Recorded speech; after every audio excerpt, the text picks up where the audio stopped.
Bonjour, une fois encore. Je suis Gerald Weston, depuis mon domicile, pour Le Monde de Demain et l'Église du Dieu vivant. Nous sommes le 24 mars 2020. Un phénomène intéressant s'est produit au Canada. La province de l'Ontario est désormais confinée, à l'exception des commerces essentiels, tous les autres sont fermés. Il est intéressant de voir ce qu'il se passe là-bas. Vous devez comprendre que l'Ontario représente environ un tiers de la population de tout le pays. Donc, les commerces essentiels restent ouverts.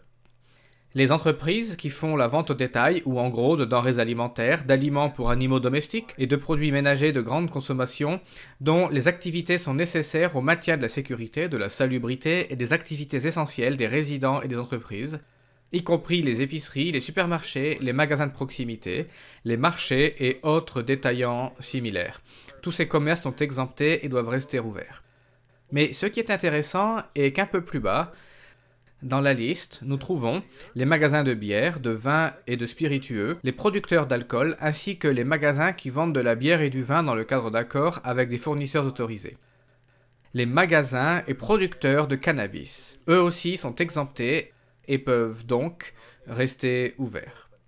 Je pense que cela illustre bien à quel point se trouve vraiment notre monde et quelles sont ses priorités. Cela nous ramène à un point que j'avais mentionné dans le rapport de la veille, c'est-à-dire nos adolescents. Nous vivons dans un monde hédoniste, où tout se focalise sur notre personne, sur ce que je veux et ce qui satisfait mes désirs. Beaucoup d'adolescents aujourd'hui ont pris l'habitude de vapoter. Je pense que nous sommes familiers avec cela, c'est un substitut aux cigarettes. Ce que beaucoup de jeunes ne comprennent pas forcément, bien qu'ils devraient le savoir désormais, c'est que ces cigarettes électroniques contiennent de la nicotine. La seule raison expliquant pourquoi les producteurs font cela est que ça crée une addiction chez les individus qui vapotent ces produits. Songez aussi au fait que les entreprises de tabac sont massivement impliquées et vous voyez quel est l'objectif dans tout cela.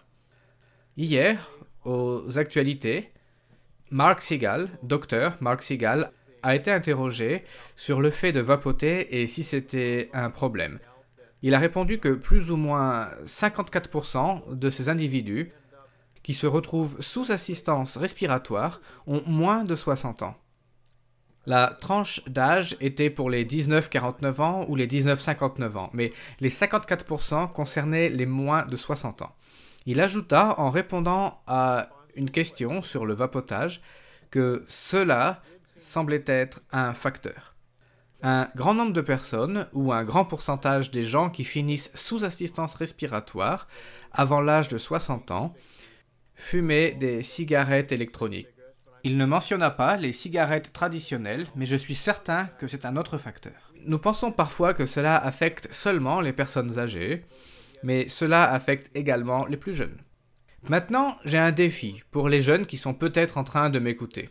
Si vous avez pris l'habitude de vapoter, pourquoi n'essayeriez-vous pas de voir si vous pourriez arrêter? Car si vous fumez un produit ou vapotez un produit avec de la nicotine, vous pourriez rencontrer des difficultés si vous maintenez cette habitude dans le temps.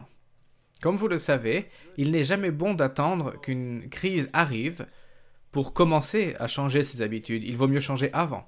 Et ces jours-ci sont un bon moment pour tenter d'arrêter et voir si vous pouvez cesser et ne pas revenir en arrière. Et aussi voir si c'est une habitude qui est devenue une addiction et comment vous en débarrasser. Nous vivons dans une société hédoniste. Ce n'est pas que le vapotage, cela concerne tout ce que nous faisons dans le monde.